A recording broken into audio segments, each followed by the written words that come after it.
We could have a talk just on that. It's a critical dynamic. It's one that should be front and center when there's a lot of change going on. And we don't always understand what are all the tentacles of the change. What does it mean for my business? Is it going to change again? Is it going to change? Is it going to change in scope? And of course, AI in my career is probably at the top of the list of what does this mean to me in my business? And so I'll just get to a provocative statement here and say, if your organization is extremely risk averse, particularly when you see some force somehow transforming a lot of organizations, and a lot of organizations saying, we're using this, we're leveraging it, we're getting benefits out of it, I'd say two things.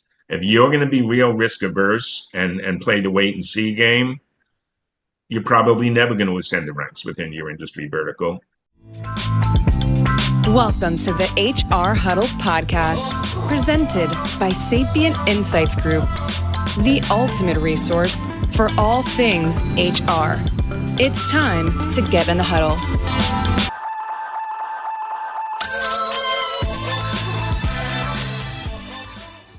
Hello, everyone. Welcome back to the HR Huddle. I'm your host, Teri Zipper, CEO and Managing Partner at Sapient Insights Group.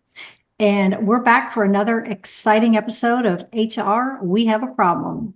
This is the show where we break down the big and most relevant HR issues of the day. We help you make sense of what they mean for you, and we talk about what you might do about them. So joining me today is Steve Goldberg.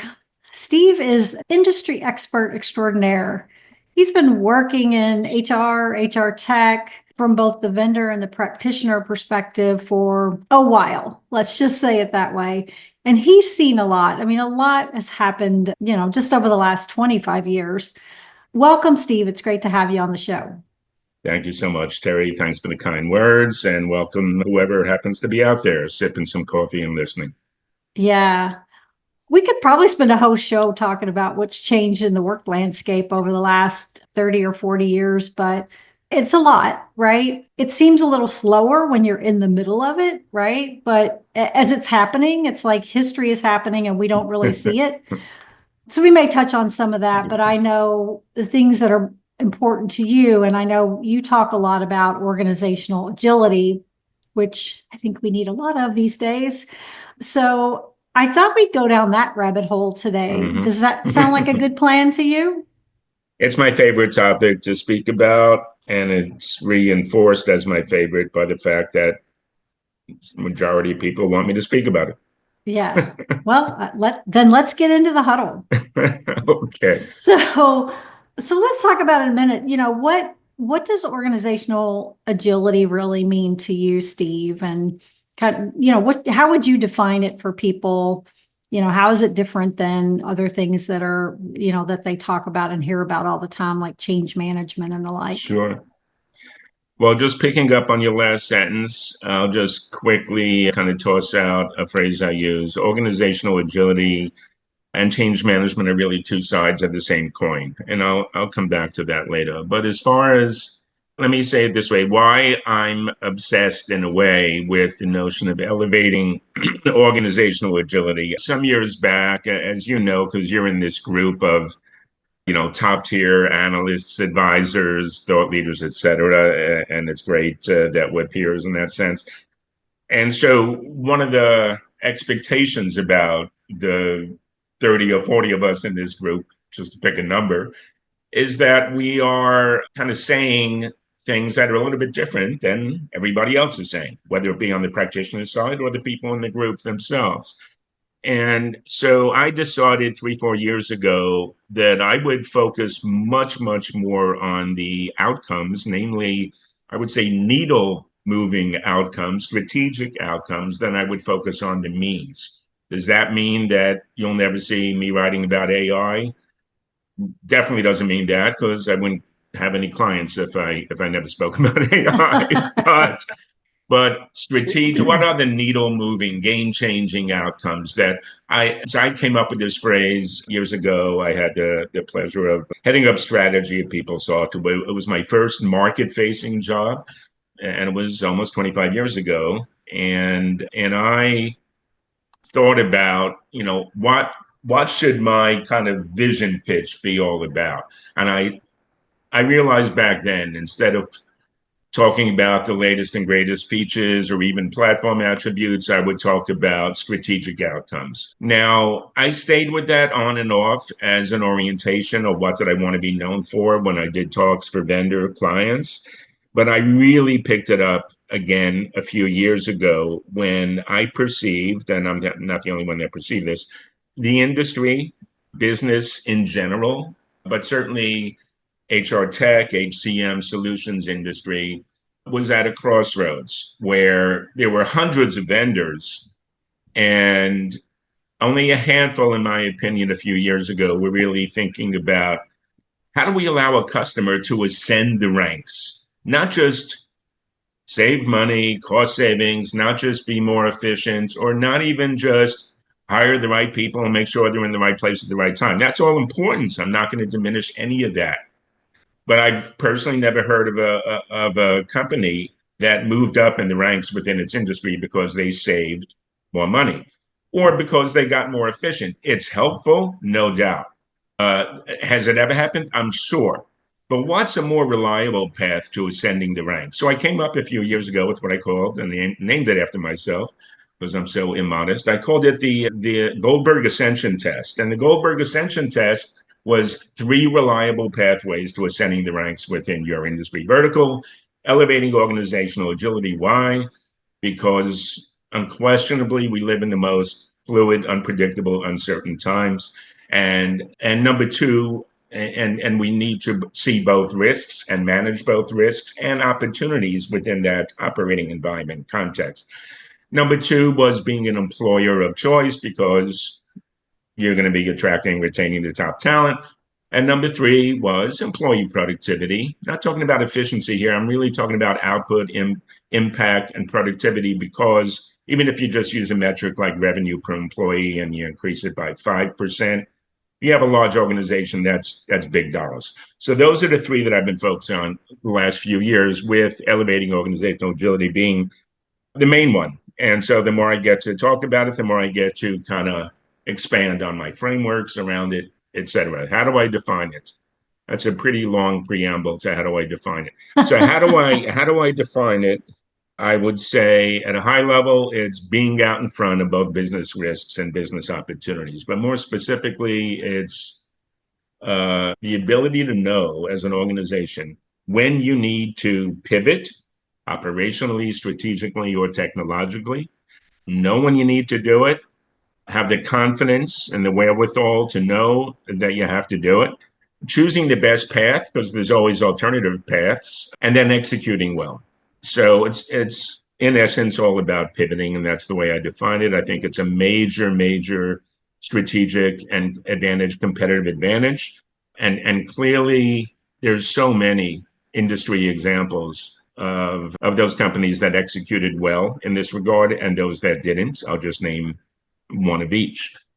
I mean, there's literally hundreds of examples. I actually worked for one that didn't, not in the column of executed well on change and change management and organizational agility. It was a short-lived, probably my shortest lived corporate role was 18 months right before I joined PeopleSoft. And I was hired by the same manager or GM that hired me when I worked in Switzerland as the head of HR tech for a bank. And it was Wayne Huizenga, the late Wayne Huizenga, known for being a founder of 3 Fortune 500s. I'm not sure there's anybody else in that club. And the 3 were Waste Management Inc., Blockbuster, and AutoNation. And so my title was VP of HR M&A for Wayne, late 90s. And Blockbuster, as I said, he founded it. It went well for a while, and then we know what happened. I think there's one Blockbuster store left in the US after there were thousands, and one reason was they got overtaken by a different technology, namely streaming video, but also the business model, I have to say, because it's a fact, it's written about all over the place. The business model was largely based on people incurring late fees. That's not a sustainable business model.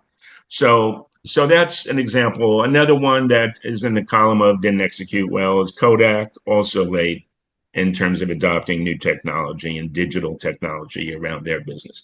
On the other side of the coin, the ubiquitous Amazon. Amazon started as a bookstore, right? And they're probably in thousands of businesses now. So they anticipated where the action was going to be, and they pursued it, and they pursued it very well.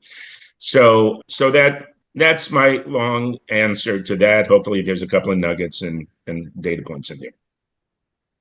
Well, so I'm listening, if I'm listening to this podcast as an HR professional or an HR tech professional, or just somebody who likes to listen to fun and interesting podcasts, what are some of the things they should be thinking about right now in their organization? Because, I mean, the world is changing. I don't know if it's changing any faster than it was in the past. Sometimes it feels like it, depending on your perspective. You feel like you're in the middle of a much bigger upheaval than maybe your peers had experienced in the past or your predecessors. But, and some things do move faster. AI is feeling like it's moving a lot faster than other things in the past. But, what are some of the things people should be thinking about right now, or could be thinking about in terms of how they could have an impact here and make sure that they're acting agile, they're moving in a manner they should be moving? Because I think a lot of people I see are frozen. They're not sure what the next best step is. Mm-hmm. They're a little bit tentative about AI. They're using it, but not sort of as a strategic instrument. They're using it as more of it's plugged into my HRIS system. So I'm using it, or I'm using ChatGPT, but I'm not, running as fast as I probably should. And I need to get ahead of it. Yeah. Yeah. We could have a talk just on that. It's a critical dynamic. It's one that should be front and center when there's a lot of change going on.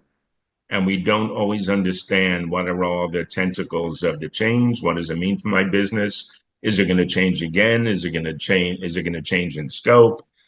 And of course, AI in my career is probably at the top of the list of what does this mean to me in my business? And so I'll just get to a provocative statement here and say, if your organization is extremely risk averse, particularly when you see some force somehow transforming a lot of organizations, and a lot of organizations saying, we're using this, we're leveraging it, we're getting benefits out of it, I'd say two things. If you're going to be real risk averse and play the wait and see game, you're probably never going to ascend the ranks within your industry vertical. And the second thing I'll say is, if you're going to wait until you have, it's kind of correlated with being risk averse, but if you're going to wait until you have all your ducks in a row, and that this is the exact detailed blueprint we're going to follow, you're also probably not going to ascend the ranks, and you may start experiencing a downward trajectory to your business. You're not going to have all the answers. A big part of leveraging new capability is market testing them and testing them internally and tweaking and optimizing.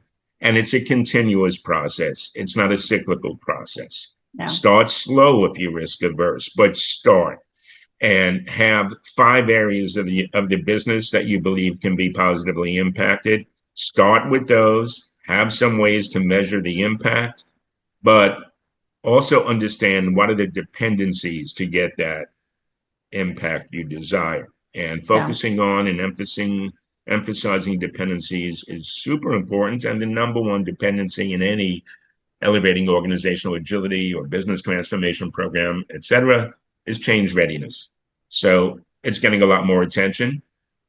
Yeah. But it doesn't help unless we dimensionalize what we're talking about with change readiness. So it's, of course, the people support. Are they ready? Are they ready for the business to change in one direction or another? Do they think their jobs might be at risk? That's where I think candor and clarity and effective communications comes in.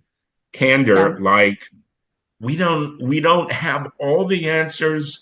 We have a good sense that and a reasonable probability we're going to be successful. But as we learn new things about, on this journey, we may make some tweaks. If you are concerned about your role and your job, we understand that because not everything is laid out in a very indelible kind of blueprint here. It's what we know today. It's what we've learned by talking to experts. It's what we've learned from past failures, perhaps. And if you're concerned about your role, just keep one thing in mind. Soft skills are just as important in your career as anything else, and arguably they're even more important today. And one Yeah. of the most important soft skills is ability to thrive during periods of change. If you have the ability to thrive during periods of change, you're going to be more marketable to the market out there. Yeah. So that's one point. There's a couple of others here, and then we can move on. Sorry, I'm a little bit going kind of reaching into the toolkit here in terms of what my teams learned. Another one I want to convey is in the communications around making a change, and again, the two-sided coin, elevating organizational agility to move up, and then having and executing an effective change management program to be able to be more agile. You can call it an organizational agility blueprint. It's kind of the same thing. But in the communications part of that program, one thing my teams learned was to emphasize the net benefits, not just make it a binary thing. We're going to be very successful, and everything down the line is going to be perceived as a benefit at the macro and micro level. It almost never happens. So emphasize the net benefits. That sends a message that you're self-aware as leadership, as a line manager, and you have empathy. And again, it's candor, clarity, and communications, the 3 C's. Emphasize the net benefits. Yes, there may be a period of a week or two where you have to learn a new product, a new technology, a new kind of approach to the market. If you're a salesperson, you may have to kind of re-engineer your sales pitch. Or if you're customer support, you may have to kind of tweak that quite a bit and learn new ways of dealing with customers. And that's going to take some time out of your day.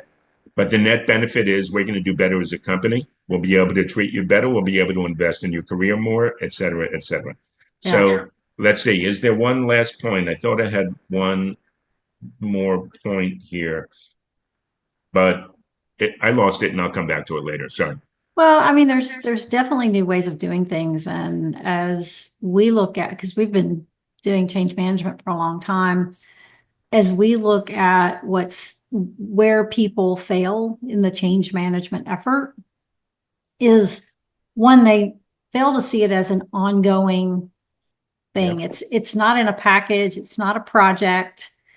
It's actually, I mean, a better definition of it is being agile as an organization, because there's constant change within the organization. But one of the biggest things that we see from a change management perspective when organizations are doing something big, like say implementing a new technology or transforming their shared services or something like that, is they fail to actually make the change. So it's interesting when you hear people say, we got a new software, but we're still doing things exactly the same way as we did before. Why did we switch? Like, we spent more money. We took a bunch of time to do this. And, we're not really getting any more efficient because one, we didn't really change our process. And, more often than not, that's the big nut. It's you've got to do things differently. And that's just not going to happen because we put a new software in front of you. Thank you for saying that. And because it also triggered what I temporarily forgot before, which was when you have process change, you need behavior change along with it. You need mindset change, process change, behavior change. You need all three. And another very quick point is if you think about the bookends of change management, it's assess readiness at the front end, and then sustaining the change. And I think what you've been talking about, Teri, here in the last couple of minutes is sustaining the change. Yeah. So don't have a victory parade or a party and say, okay, onward and upward. You better have, key success metrics that are spread out over a period of time because you're going to have personnel changes. You're going to have new processes, new technology, and you don't want that, you are reaping the benefits of a transformational effort. You want to keep going in the right direction. So you better have the checkpoints and the milestones to do that. Yeah. The other part to that is if you're not being, if your leadership is not leading by example in this case, then you're not going to need to change, right? Because they're not, they have a huge influence on this and impact the organization's ability to adopt change. I think there's a soft and a hard skill component to that, right? I think you can learn leadership skills, but there's also some component of that, I think, that's innate in people who are really, really good at it. And you see that in an organization when they're going through a change. You do, and particularly when leadership, whether it be executive team or line managers, people could tell when they're genuine and they're in communicating why we're doing it. And as a real practical example or a tip, if you will, and I did a LinkedIn post about this, and basically 6 weeks ago, I started doing a weekly change management tip. And thank you, by the way, because I know you had said some kind things about one of those weekly tips. And yes, it's common sense and widely known that in your communications to the masses in your organization and anybody outside the organization that you collaborate with, that are stakeholders, your customers, obviously, it's common sense to communicate why are we doing this. But in nuances, why are we doing it now? Why didn't we do it before now? And why aren't we putting it off for 3 to 6 months? So every time you think you nailed it, I'm not saying be OCD about it, but yes, we're communicating the why. Is there any other part of the why story? Just convey broader context and understanding for why we're doing it. But perhaps the secondary benefit of talking about why now is you're getting people to trust you and you're getting people to respect the fact that you're not snowing them and you're just telling it like it is. Yeah. You've talked about data-driven decision-making. So I think when we get to the tactical side of this, in order to make this happen and to measure what's happening, we need to be looking at data. What are your thoughts on that? Like, what do you see as some of the key elements of that, and how important is that in this process? Yeah, thanks. Well, it's a short word, it's a 4-letter word, but boy, it is a big, big, big topic, and it branches into so many other topics. So as an example, I use the word perceived a lot, perceived reliability of the data. I was at 4 investment banks, 3 in Wall Street and 1 in Switzerland, where my team was responsible for HR tech, deploying HR tech, et cetera. And at the first 2 investment banks, where we had a budget of, quite a few bucks, and we're talking about late 80s through late 90s, I would actually go visit the head of the trading floor or the head of fixed income or the head of foreign exchange, investment products or whatever. And I saw the same dynamic. No matter how well we thought we did in articulating, here's the benefits you're going to get from using the new HR system. Some people would use it now and then, but for the most part, everybody maintained their own spreadsheet. Boy, was that really undermining the benefits the organization was getting. They didn't trust people data. And we had to get to the bottom of why. It wasn't until I got to my third investment bank that I learned a lot. My teams learned a lot about what it takes to get people to trust HR data. And one of the nuances on the, or people data, you know, which brings me to my next point about HR versus people data along the same lines. Human capital management, which I define as managing people for competitive advantage and leveraging, not just managing people for competitive advantage, leveraging what they do in their jobs, leveraging what they could be doing, leveraging their impact on other, colleagues and coworkers, et cetera. Human capital management is not owned by the HR department. I've been saying this my whole career. HR is 1% of the organization, roughly. It has to be owned by everybody. And until the whole company or most of the company buys in, particularly management, levels of management buy into the notion that HCM is owned by everybody, you're not going to kind of crack the code on getting people to trust people data.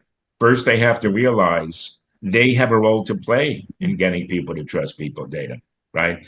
So that's one point. I'll make one more point, kind of an adjacent topic related to data is when we come up with technology, when we're leveraging technology that, for example, a skills taxonomy, skills related to other skills related to jobs and who's the incumbents, et cetera. There are so many tentacles and aspects around this that won't be in that ontology, most likely. What's the ramp up time if you don't have the exact skills, but you have most of the skills? What level of proficiency is really needed to be considered a valuable resource? Because you don't need an expert in every role. So this also relates to data. You want to get people to trust your ontology, recruiters to hire based on it, people to invest in training for their teams based on your ontology, then really think it through in a very analytical way and align it with not just the needs, interests, and goals of the organization, but the needs, interests, and goals of the individuals in those roles. Yeah. This has been a challenge since the beginning of time. That was always in the early days in the 90s when I was selling technology. Nobody had clean data. It was just such a pain. And a lot of that data has been cleaned up, but now the pool has gotten so much bigger. That's There's right. so much more data.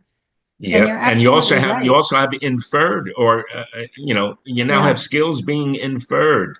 Mm-hmm. Again, it's a lot of trust going on. That's necessary. Or decisions or thinking being inferred, right? Like, hey, this person might be, high on the list of somebody who's looking to leave the organization, right? How do I know that?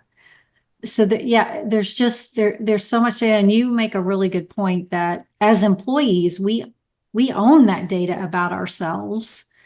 And we do need to take more ownership in making sure the organization has good data on us, especially given the fact that the future is AI is going to be making a lot of those decisions. Yes. And AI is no different than anything else. It garbage in, garbage out, right? Mm-hmm. At the end of the day. So. Hey, Teri, under the same kind of topic heading, can I tell you 1 minute story you may find entertaining? Sure. So the fourth, it's just going to stay indelibly etched in my memory forever. even though it was, I don't mind dating myself. It's always good to be able to date yourself. I would say it was 94 to 98 was the fourth investment bank where I headed up HR tech. They moved my family, my wife and kids and I to Zurich, a suburb of Zurich. It was Swiss Bank Corp right before they merged with UBS. And as anybody knows, when you're on an expat contract, it's typically, time box. It's a 4-year thing. And expats cost anywhere between 2 and 4 times the local because they're paying for housing, putting your kids in school, the move, everything else. So there's thousands of expats on these sort of deals. And there's a lot of pressure on the organization to make sure they're not just pouring money down the drain with their expat program. So my very first week as an expat in Zurich, the head of HR who I reported to said, you're going to go visit his boss in Basel, Switzerland, who was the overall GM for the bank. And I won't mention his name. So I went there. I was excited to talk about, the great and wondrous things about having a new HR system. He didn't really want to go there. He proceeded to first go to his bar in the office and give me a shot. And we both did a shot of bourbon. It was 10 o'clock in the morning, by the way. And this person is long retired, so he's not going to experience repercussions here. So he says, I'm going to tell you what your group needs to do to be successful. First, we're going to do this shot of bourbon. So we do that. And then he gets a napkin and a pen. And he starts drawing like a tic-tac-toe boxes on a napkin. And he says, very, very plain spoken with a Swiss German accent or German accent. He says, Stephen or Herr Goldberg, if your team at the end of your stay here can with confidence say the number of people in each one of these boxes, you're successful. You just have to know the number of people in each of these boxes to be successful. That's what they moved us to Switzerland for. Now, that was his conception of success. Yeah. And you can imagine that was based on decades of a lot of managers wasting time talking about why numbers are wrong. So, sorry. Well, that's my story there. It's important to know how many employees you have. And again, I remember in my early days, that was one of the biggest challenges. One of the biggest reasons people were buying the technology that we were selling, and it wasn't an HRIS, it was a comp system, but they didn't know how many employees they had, right? So this was their way of tracking them. I was just working with a fairly large organization last year that, they had over 100,000 employees. They did not know how many employees they had because they had so many different or what they were doing, right? Who was on leave of absence, who was on salary continuance but no longer there. That's all. You know that stuff. Yeah. And when you grow up through acquisition, you've got multiple HRIS systems, there's just data all over the place. So getting that measurement is pretty challenging. Mm-hmm. Well, that's a good story. I like it. And hopefully people will still continue to work with me. I don't typically do a shot of bourbon at 10 a.m. No, that was back in the day. One of my first consulting jobs, I walked into an office that it was a big office. So I was sharing it with like 3 other people, and the wall was a bar. Yeah. Because this had been the office of the president of this organization before they got acquired. So needless to say, we, for a while, took advantage of that and filled it a few times, but that quickly went out of favor. Well, Steve, what do you see for the future? Like, are there some, obviously beyond AI or even with AI, what are you seeing as some, emerging trends or some things that are going to maybe have a positive impact on helping us as organizations be, more agile and achieve those strategic goals, right? Mm-hmm. One thing I'm hoping for, and I feel more optimistic about this change, being on the verge, on the cusp of this change collectively, people that are in HR, HR tech, people that collaborate with us, partners that we have. I think we're on the cusp of going back to what I said earlier, focusing much more on the outcomes than the way we're getting there. The way we're getting there is important, but that's going to change. The way we're getting there is not what's going to transform your business. And as we focus much more on the outcomes and working backwards, if you will, from the outcomes, I think the statistics, and Sapient's one of my favorite companies as far as putting out their kind of stats and research findings that matter with your HR systems, survey and everything else. And so I've been a student of reading not just HR tech related stuff, but change management, business transformations, success rates. I know you're totally aware of this from your days at Mercer. Business transformations still, by and large, are viewed as not achieving the most important goals. 70% are either underperforming or viewed a few years later as having failed. That's large-scale business transformations. It hasn't changed much in the last 20, 30 years. But I think so many people know this, And it's being given so much attention in industry conferences, for example. And I'm speaking on, I just heard I'll be talking about this at Unleash, along with about 50 other people talking about the same thing. Enough attention is being brought to bear on why business transformations are underperforming or failing, why transformations, change management exercises, not really as big as a big transformation, why they are underperforming or failing.